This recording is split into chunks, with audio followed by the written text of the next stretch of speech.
कई तूफानों के बाद खुद को फिर से बनाते हैं त्रिशाला दत्त।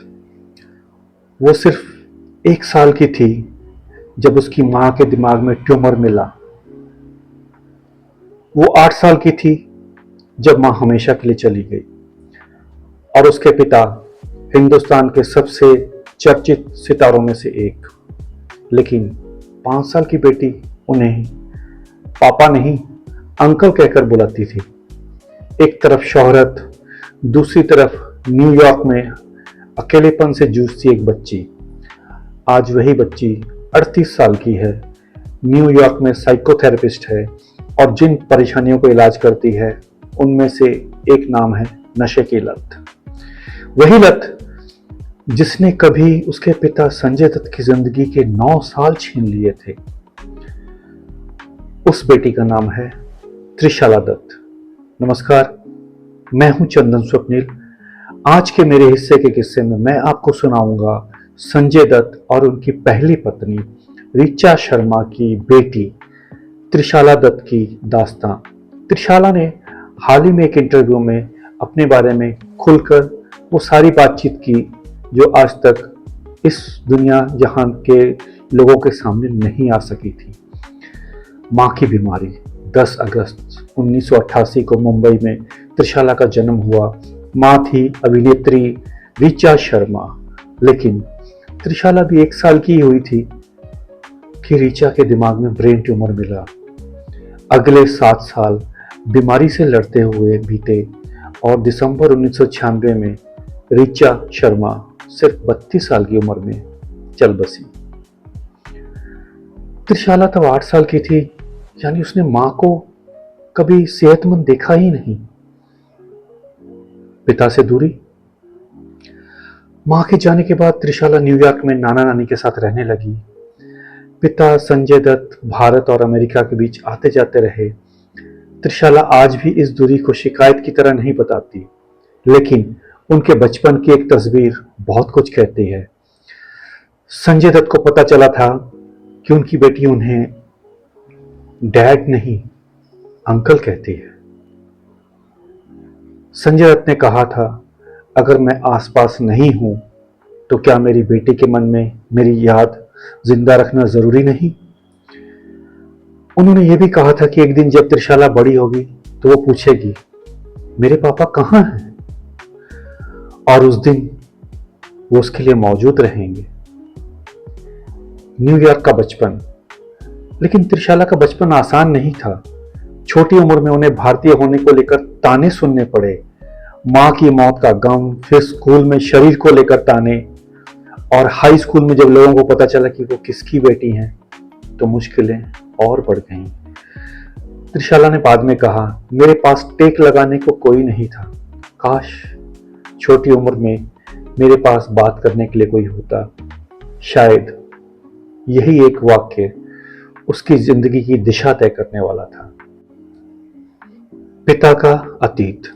क्योंकि संजय दत्त खुद भी अपने बचपन और जवानी के कई गहरे घाव लेकर चल रहे थे। 1981 में उनकी मां नरगिस का कैंसर से निधन हुआ। मां की मौत के बाद संजय नशे की गर्त में चले गए।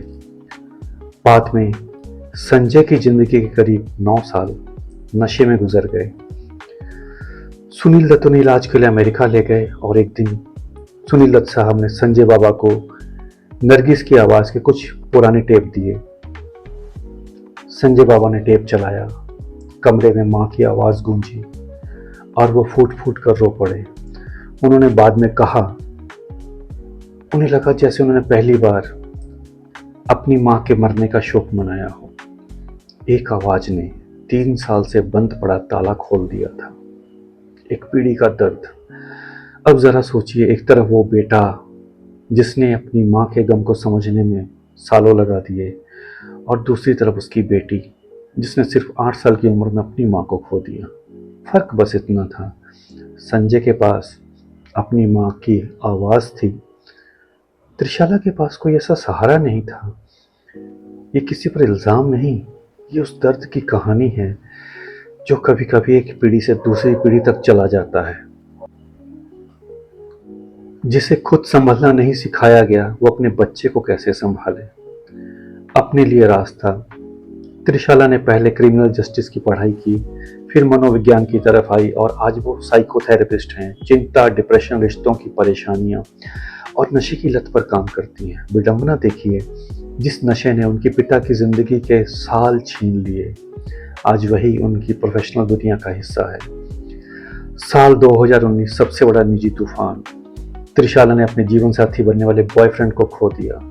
गम इतना गहरा था कि उन्होंने अपनी नौकरी तक छोड़ दी। उन्होंने कहा, जब मेरा अपना मानसिक स्वास्थ्य बिखरा हुआ है तो मैं किसी और की देखभाल कैसे कर सकती हूँ। उन्होंने खुद थेरेपी ली, सपोर्ट ग्रुप की मदद ली, दोस्तों का सहारा लिया और फिर वापस लौटी। एक थेरेपिस्ट ने खुद थेरेपी ली और इसे छिपाया नहीं। और फिर साल 2020 में एक और डर सामने आया। संजय दत्त को फेफड़ों का कैंसर हुआ। एक परिवार जिसने पहले ही कैंसर में माँ और दादी को खोया था, अब पिता के लिए डर रहा था। इलाज हुआ और संजय दत्त कैंसर से उबर गए। त्रिशाला दत्त की कहानी सिर्फ एक स्टार किड की कहानी नहीं है, ये उस बच्ची की कहानी है जिसके पास नाम और शोहरत तो थी, लेकिन बचपन में एक सुरक्षित जगह नहीं थी। उसने माँ खोई, पिता से दूरी देखी, अकेलापन देखा, गम देखा और फिर उसी दर्द को अपना पेशा बना लिया। आज वो दूसरों को उनके अंधेरे से बाहर निकलने में मदद करती हैं। शायद इसलिए उनकी कहानी का सबसे सही टाइटल यही है जो उसने कहा था, मैंने कई तूफान देखे हैं, बहुत सारे काले बादल, लेकिन कहानी यहीं खत्म नहीं होती। क्योंकि कुछ लोग तूफानों से बचते नहीं, तूफानों के बाद खुद को फिर से बनाते हैं और त्रिशाला दत्त उन्हीं लोगों में से एक हैं। आपको ये दास्तां कैसी लगी कमेंट बॉक्स में हमें बताइएगा। अभी के लिए अलविदा दे चंदन स्वप्निल को। धन्यवाद। जय हिंद।